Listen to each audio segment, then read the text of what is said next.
خبرين مهمين بالنسبة لسي ام بانك: احتمالية عودة برون سترومان في أسرع وقت، واحتمالية الفايزين في عرض الرويال رامبل. من غير ما نطول عليكم الفيديو كالعادة ادعوا لأخواننا بفلسطين الله ينصرهم ويوفقهم، ونبلش بالفيديو اليوم. Welcome to SmackDown. Acknowledge me! You can't see me! Welcome to Raw. To party! I'm home. Welcome to WrestleMania! Peace.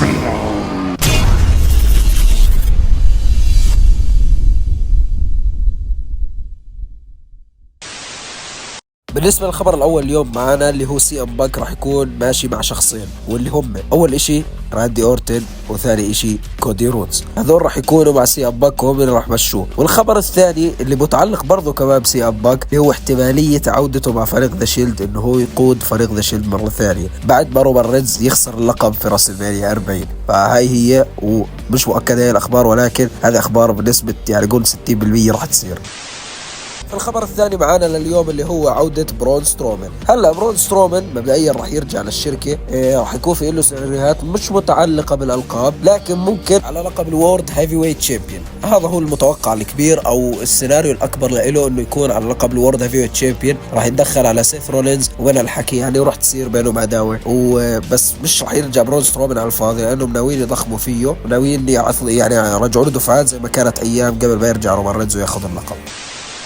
وبالنسبة للخبر الأخير معنا اليوم ارتاحوا، مش سي ام بانك ولا كودي رودز راح يفوز بالرويال رامبل. هلا في احتمالية لسي ام بانك، بس هاي الشغلة مستبعدة شوي، تمام؟ يعني النسبة تقول 20% سي ام بانك هيفوز في الرويال رامبل، بس كودي رودز استحالة، لأنه مستحيل يفوزوا بنفس الشخص مرتين ورا بعض. هسا الاحتمال الأول وهو الاحتمال الأكبر هو راندي أورتن اللي راح يفوز بالرويال رامبل، لانه راندي اورتن اصلا راح يلعب على بطولات وراح يهزم ارقام جون سينا وريك فلير، يعني راح يصير ماخذ اللقب اكثر، فالنسبه الاكبر بتروح لصالح راندي اورتن. بالنسبه للشخص الثاني اللي هو ذا روك، واللي هو الشخص يعني المتوقع او الاكبر اشي انه هو اللي يكسر سلسله رومان رينز وانتصاراته، وهو اللي يهزم بالراس المانيا. بالنسبه لهذول الشخصين هم اكثر شخصين متوقع فوزهم في الرويال رامبل هاي السنه اللي 2024. صراحه انا مش متحمس انه ذا روك واحد يعني تارك الشركه من سنين يجي فجاه هو اللي يخسر رومان رينز وينهي قصته، لا، ولا حتى كودي رودز، بس انه رومان رينز لازم تنتهي قصته بطريقه. انا صراحه ما بعرف كيف رومان رينز تنتهي طريقته، ضخموه بطريقه انه انت صعب تحدد مين اللي بده ينهيها، يعني كل حدا ما له علاقه في الموضوع، فيش غير اللي هو انا ليش الشخصيه بتمناه انه هو يرجع جون موكسلي وهو اللي ينهي رومان رينز بس.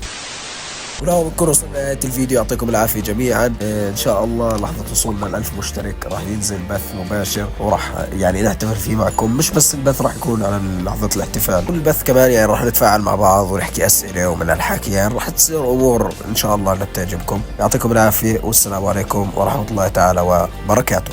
I don't know what you